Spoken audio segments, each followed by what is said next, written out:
It's almost time to talk about Valentine's Day, and we all know what that means, relationships. Here to tell us about the different stages of relationships is clinical psychologist Dr. Lauren Mason. Good morning. Good morning. I like Valentine's Day. I'm kind of a sucker for it, to talk about love and celebrating it, whether it's with a spouse or your loved ones, you know, little kids at home. Exactly. But this is interesting to talk about the stages of relationships, and I don't know if we really kind of just, dissect it as much as we should and kind of understand it. But you say there's three kind of big ones. Is that right? Yeah, the beginning, the middle, and the end. Yeah. And that's usually because my patients come to me in either one or three of those stages. Okay.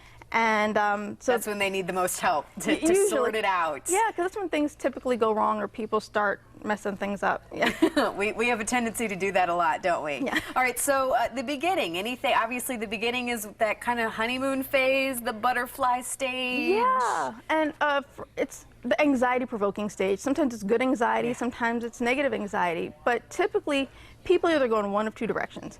Either they project all these positive expectations onto the relationship and they end up scaring the person away, or they bring all their negativity from past relationships into the new relationship. So it's important to just take the relationship day by day. Okay. And take the person as they are at that time. At that time. Don't say, oh, well, I bet he's going to do this or she's going to do that. Okay.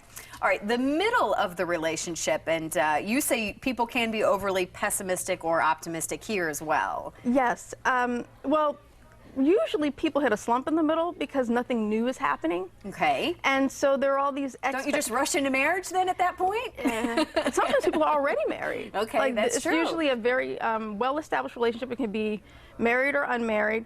But what happens is people often get bored. They think, well, isn't something supposed to be going on now? Well, they kind of miss those butterflies in the beginning. Yes, exactly. And that's natural. And I think a lot of people don't know that that's natural for the butterflies to fade a little bit. Okay. Relationships go in waves, Yeah. you know, they ebb and flow. So what do you do at that point if you do feel just a little like kind of in a rut? Any recommendations to introduce love back? Well, sometimes it's a matter of looking into yourself. Sometimes you're kind of saying, well, my spouse isn't doing what they used to do. Well, maybe you aren't. Yeah. Take some time to yourself.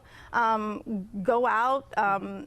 Find some hobbies. Maybe there's some things you said you were going to do before you met this person that you never quite got to. Yeah. You know, do some self-exploration. So maybe before looking at the other person, look at yourself a little bit more. Exactly. And then lastly, I know this can kind of be difficult around Valentine's Day when a relationship ends. Oh. This can be tough for a lot of people, I know. So what's your recommendation there? What do you want people to realize? Understand that it's not about whether you're a bad person or they're a bad person. People have a tendency to internalize and don't do that. You know? Yeah. You know, accept that sometimes you're just incompatible. I was just going to say, sometimes you're just not right for each other. Yeah, and that's all it is. So, you know, build yourself up. Again, take some time to yourself, get into some hobbies, and concentrate on loving yourself. I love that. Love yourself on Valentine's Day. I think that's a great message no matter who you are. Absolutely. Well, Doctor, thank you so much for being here this morning. We love having you on. Thank you. I love being here. And, of course, for more info, you can always head to our website as well, foxformorningblend.com. It's the month of love, so we thought we would take some time to dish on some sweet facts when it comes to Valentine's Day. Did you know there are 150 million Valentine's Day cards sent, 58 million pounds of chocolate given, and $448 spent on candy? That's a lot of candy. Men spend on average $150 on the holiday, while women spend $74. And then the top flower picks, #1, mixed flowers. I was kind of surprised at that because #2 came in at red roses. And then 3 are those other colored roses. But no matter what you decide to get your sweetie, just remember, spread the love. All right, move over. Wolverine, there's a new superhero in town. Up next, our certified movie critic is here to tell us her thoughts on Deadpool and what she thought of Ryan Reynolds in the red suit.